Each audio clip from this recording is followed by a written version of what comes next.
ओम गुरुर्ब्रह्मा गुरुर्विष्णु गुरुर्देवो महेश्वरा गुरुर्साक्षात् परब्रह्म तस्मै श्री गुरवे नमः। सच्चिदानंद रूपाय विश्वोत्पत्त्यादि हेतवे तापत्र विनाशाय श्री कृष्णाय वयं नमः।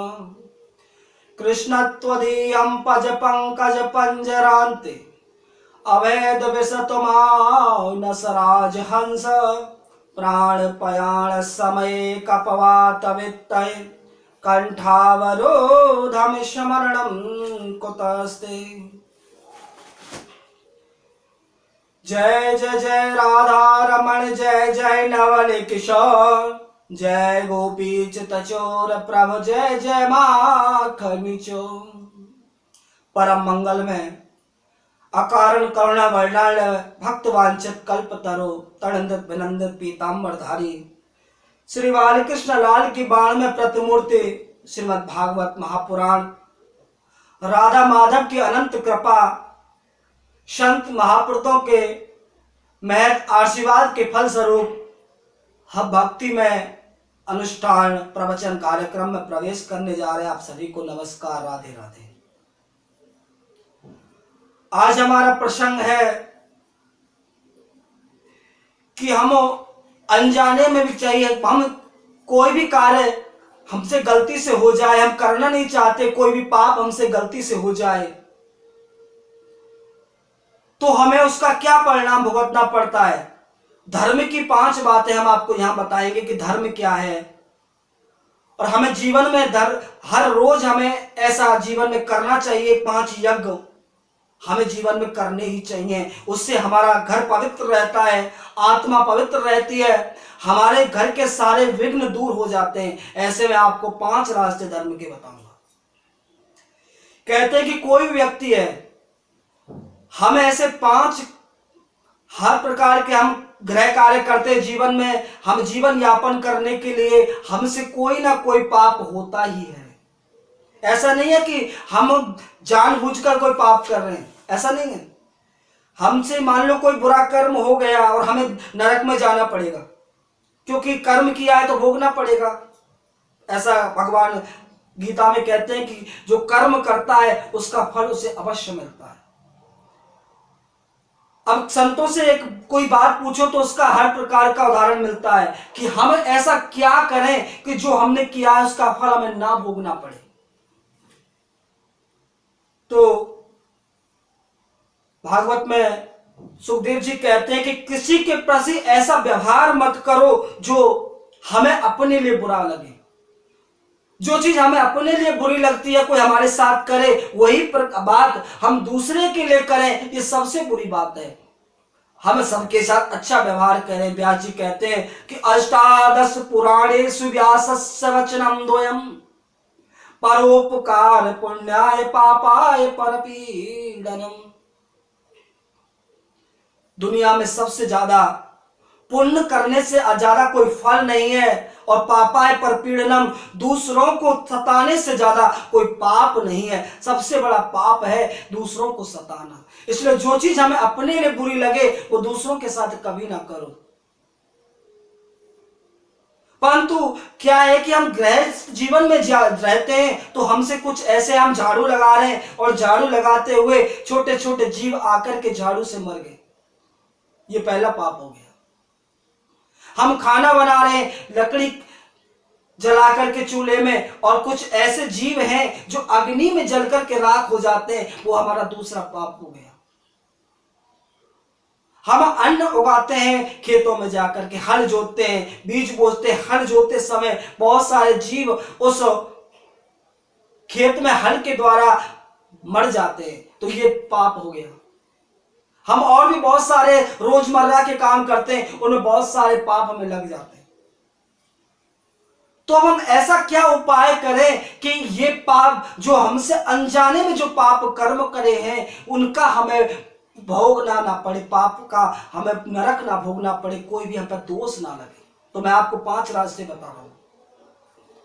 वेद व्यास जी कहते हैं कि जीवन में हमें 5 यज्ञ अपने घर में रोज करने चाहिए।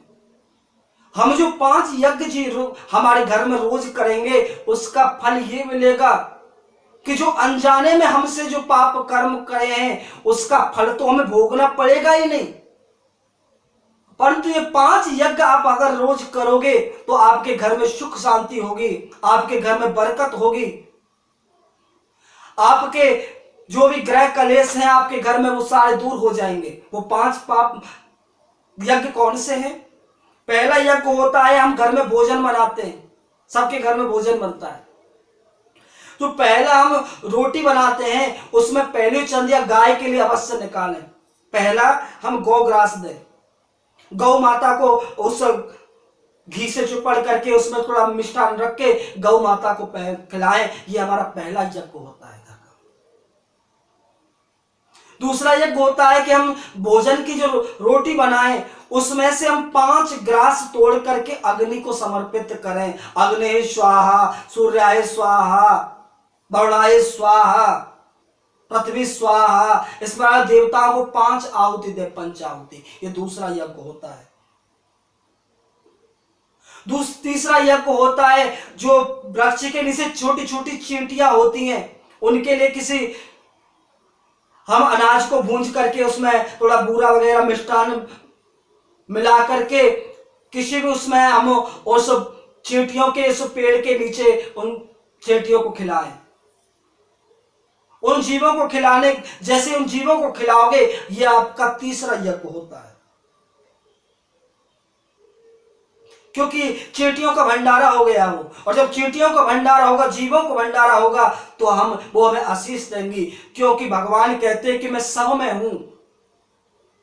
मनुष्य का जीवन उसी का सफल है जो मुझे सब में देख करके चले। भगवान मंदिर में है तो भगवान मंदिर से बाहर भी है। जो ये मान करके चलेगा कि ईश्वर मंदिर में है तो मंदिर से बाहर है, उसी को ईश्वर मिलेगा। जो सिर्फ मंदिर में भगवान को खोजने जाएगा और बाहर के जीवों को सताएगा, उसे भगवान नहीं मिलेंगे मंदिर में। भगवान कहते हैं कि ईश्वरा सर्वभूतानां हृदयेषु अर्जुन तिष्ठति भ्रामयन्ति सर्वभूतानि यंत्रारूढ़ानि मायया। जो सब में मुझे देखे और सब में ही मुझे देख करके चले, उसका योगक्षेम मैं वहन करता हूं। भगवान सगुण साकार हैं, परंतु सगुण की पूजा वही कर सकता है जो भगवान को निर्गुण ब्रह्म को भी माने। भगवान निर्गुण है, मूर्ति में है, पर सगुण सब में तो है ही। भगवान जीव तुम में है, मुझ में है, जीव में है, चींटी में है, मंदिर में भी है। और जब हम बाहर चींटियों को खाना खिलाएंगे, उनका भंडारा करेंगे, तो भगवान प्रसन्न होंगे, और भगवान प्रसन्न होंगे तो वो हमें आशीष देंगे। तो ये हमारा तीसरा यज्ञ हुआ कि नहीं हुआ? हमारा चौथा यज्ञ कौन सा होता है? हमारे घर के ऊपर आपने देखेंगे बहुत सारे पक्षियां उड़ते हैं, भूखे प्यासे। क्या उनका घर है? भगवान ने सबको बनाया है ना, हमारे लिए खाने के लिए दिया है, तो भगवान पक्षियों को भी तो खाने को भगवान ही देता है। तो हम भगवान के जीव नहीं है क्या? शब में सिया राम में सब जग जानी, करो प्रणाम पुछोर जो पानी। और अगर हम भगवान को अब कहते हैं ना कि हम तो ईश्वर के अंश हैं, अगर तुम ईश्वर के अंश हैं तो ईश्वर का अंश हमारे अंदर है, तो ईश्वर ही तो सोचेगा उनके बारे में कि ईश्वर अंश जीव अविनाशी। तो उनके अंदर ईश्वर है, हमारे अंदर ईश्वर है, तो जीव के बारे में सोचने का कर्तव्य ईश्वर का है, और हम ईश्वर के अंश हैं। तो पक्षियों के बारे में सोचना हमारा कर्तव्य है। तो हम कुछ अनाज के दाने अपनी छत पर किसी भी चबूतरे पर डालें, पक्षियों को खिलाएं, तो उनसे हमारा चौथा यज्ञ भी होगा और पक्षियों को भोजन भी मिलेगा, क्योंकि वो सृष्टि भगवान के बनाए हुए हैं। आटे, अब 5वां यज्ञ क्या है? आटे की छोटी छोटी गोलियां बनाकर के समुद्र में रहने वाले, आपके नजदीकी तालाब है, नदियां हैं, जहां भी जाकर के मछलियां रहती हैं उस आटे की गोलियों को मछलियों को डालें, उनको खिलाएं। ये हमारा 5वां यज्ञ हो गया। हमारे घर में अतिथि आए, अतिथियों की सेवा करें, उनका सत्कार करें, संतों को भोजन खिलाएं, भूखों को भोजन कराएं, बुजुर्गों का सम्मान करें। ये हमारे यज्ञ हैं और ये यज्ञ हर गृहस्थ जीवन में हमें करने ही चाहिए, क्योंकि जो अनजाने में जो हमसे पाप कर्म किए हैं, हो गए हैं, उनका परिणाम हमें ना भोगना पड़े, इसलिए हमें ये 5 कर्म यज्ञ हमें हमारे घर में रोज करने ही चाहिए, हमारे घर की स्त्रियों को करने चाहिए, क्योंकि इससे हमें तुरंत छुटकारा मिल जाता है। ऐसा नहीं कि उसको बाद में मिले।